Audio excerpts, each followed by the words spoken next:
একজন তো সৌদিতে থাকে আর দুজন তো দেখলাম পরিযায়ী শ্রমিক বাইরে থাকেন, তারা ফিরে এসেছেন ট্রেনে। এই পরিবারগুলো যাতে কোনোভাবে একাকিত্ব ফিল না করে, আমাদের সকলের দায়িত্ব। যেমন পুলিশ প্রশাসনও লক্ষ্য রাখবে, আমিও নজর রাখবো, এই জেলা থেকে মন্ত্রী গৌরীশঙ্কর ঘোষ তিনিও নজর রাখবেন, তেমনি আপনারা সকলে এই পরিবারগুলোর প্রতি নজর রাখবেন, এটুকু আমি প্রার্থনা করি।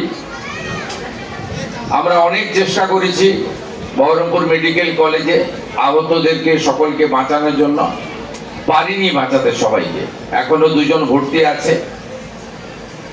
আমি এখান থেকে গিয়ে সেই দুজনের সঙ্গেও দেখা করব। আমি আপনাদেরকে শুধু তিনটে কথা বলে গেলাম। পরিবারগুলোর পাশে পশ্চিমবঙ্গ সরকারের ক্ষুদ্র প্রয়াস, পাশে দাঁড়ালাম। পরিবারগুলো যা চেয়েছে আমার কাছে, যেটা আমার ক্ষমতার মধ্যে, সব ক্ষমতা আমার নেই, আমি সেটা করব, 15 দিনের মধ্যে করব। তৃতীয় হচ্ছে, এই যে অপরাধী গেটম্যান, আমি পুলিশকে স্পষ্ট নির্দেশ দিয়ে যাচ্ছি,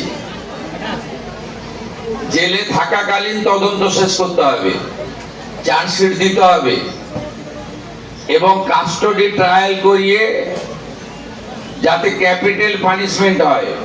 পুলিশ সুপার, ডিআইজি আছেন, তারা যেমন দেখবেন, ডিএম সাহেবকেও দেখতে হবে, স্পেশাল পিপি অ্যাপয়েন্ট করে যাতে সেটা করে।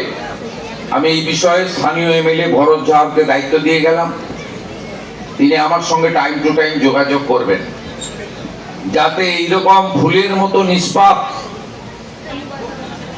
এত সুন্দর একরত্তি, আমাদের ভবিষ্যৎময়, এইরকম ঘটনা যাতে আর কারো না ঘটে, এটাই প্রার্থনা থাকবে। এবং কর্ণসুবর্ণ রেল গেটে যাতে আরো সুরক্ষা বৃদ্ধি হয়, ডিএম সাহেব রেলের সঙ্গে কথা বলবেন, তার জন্য আমার লেভেলে যদি কিছু কথা বলতে হয় রেলমন্ত্রীর সঙ্গে, সেটাও আমি করব। মানসিক স্বাস্থ্যের জন্য সবার আগে যে নামটি মনে ভেসে ওঠে, সুস্থ মনের ঠিকানা মনোবীক্ষণ।